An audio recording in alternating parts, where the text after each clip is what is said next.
party nominations in Kenya, Mchujo. So when it comes to party nomination, it appears that William Ruto wants to control the party nominations of every party, every major party that is in Kenya. And of course, he cannot control Jubilee because of what happened in 2017, where he collapsed the nomination process. And then he took over the nomination process and then went ahead and eliminated all the strong sort of contenders from Kikuyu community that is in central Kenya. So that's how he was able to eliminate all the kingpins at that time of that community, that tribe, the Kikuyus. So they learned a lesson from that. And so Jubilee, he may not be able to control Jubilee. I don't think so. The Secretary General there, I'm not sure who it is. But William Ruto basically eliminates his competition by making sure that people who can compete with him or who are better than him don't get party nominations. And so when you go to ODM, you have to look at any popular person there, any person there who is popular on their own and who can compete with William Ruto. He wants to make sure they're not in the ballot. He wants to eliminate all the Luo kingpins. And he's doing that by taking over the Secretary General position. And that's where the issue of Edwin Sifuna, who is the Secretary General, and William Ruto, that's where their issue comes in, because he probably also wants to eliminate Edwin Sifuna. He wants to make sure he doesn't, Edwin Sifuna, Babu Owino, and the whole of those basically popular candidates in their constituents. He wants to make sure that they don't get their party nomination. And the only way he can do that is if he's in charge of the Secretary General and he gets to tell the Secretary General what to do. So this issue of Edwin Sifuna said this, that, or the other that was not in line with the party is rubbish. You're supposed to speak. You're not being held. You're not a prisoner of a political party. You're a representative. You're supposed to represent your people and their voices and their opinions. You're supposed also to speak your mind when you're an elected official. You are not sort of a prisoner of real or imagined rules of loyalty. And that's another thing that William Ruto wants to do. He wants all these politicians to be loyal to him. So he wants to take over the party nomination so that he can nominate people, he can eliminate his competition. At the same time, he can nominate people, his own people, and he nominates these people. Basically, he's going to be selling those positions, especially the positions that are, let me give you an example. When you have like some of these ODM strongholds, so those people in those areas are going to automatically vote ODM regardless of what the situation is. So he wants to sell those seats. He's going to sell them. He's going to, whoever who has basically the money to buy, he's going to sell the nomination certificate to them, and they get an automatic ticket to vie for the political party in that constituency. So he also wants to basically blackmail these people. He also wants to blackmail and also have control and loyalty, a stronghold, which is loyalty from these politicians. And he's using party nominations to do this. And he has done this before. He has done this before successfully. He has gotten away with it. That's why he's very brazen about it. And that's why some of these UDA people who are defecting to it's called DCP for Gachagua, they're defecting to these parties. They are going there to basically ensure that they buy the Secretary General.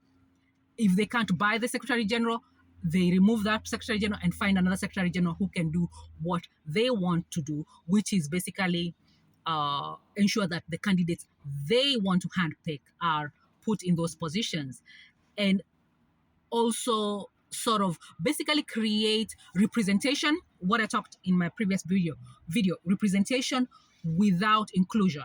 So these people, they are there working for Ruto. They are not there working for the people who have elected them.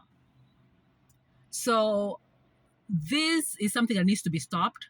And these people who are pretending that they're defecting it's too early to do these defections. These defections are basically is a strategy for him to take over these parties by taking over the nomination process and the nominees of these political parties, and also basically silencing the voices of different tribes, different communities in the process of doing this, and eliminating his competition, people who can basically compete with him. And ODM needs to get back together and basically have a presidential candidate. I don't know what the problem is. Like, they have no bargaining power without that political party being intact.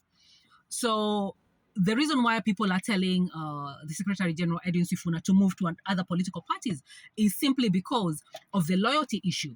Because you cannot, if you're going to be bought by William Ruto, you cannot be a vocal politician. And by vocal, I mean he's going to try to control what you say. He's basically going to be cutting you to size. And that is not going to work for a politician like Edwin Sifuna. It's not going to work for him. That's why people are saying create your own party, and you can run, on your own political party. And so this goes to the other issue of time. How much time does he have? So Edwin Sifuna has time. I'm not sure how the process, of what they're doing when it comes to conflict resolution in the party is going. But all these politicians, they do have time. Elections are more than 1 year away. So normally campaign season sort of officially, in quotes, begins 1 year prior, which is August. So they do have time to jump ship, to move around. But William Ruto, he wants to eliminate his competitors. And he has realized his competitors have gone to the Linda Mwananchi group. So he wants to eliminate. So those are his competitors. And you have to have a bargaining chip, something you're bringing to the table. And Linda, this power, Kenya Power Group of Oburu and Linda Ground, that's what they call themselves. They, Junet and Wanga and all these people, they basically, they sold out too early. It's just, I don't know whether I would say it's too early. There is a timing issue there, but I think it has to do, the reason why they did that has to do with the passing away of Raila Odinga.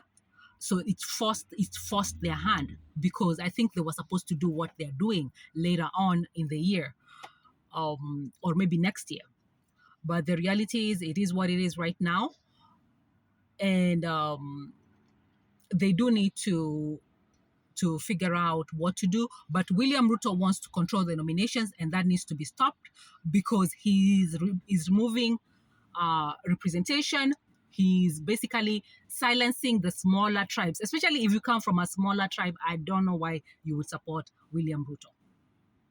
If you're not Kalenjin, and Kalenjin Kipsigis, or Kalenjin, whatever tribe he comes from, I don't know. If you're not like tribally linked to him, I have no idea why you would support William Ruto. I have no idea, because the man has no agenda.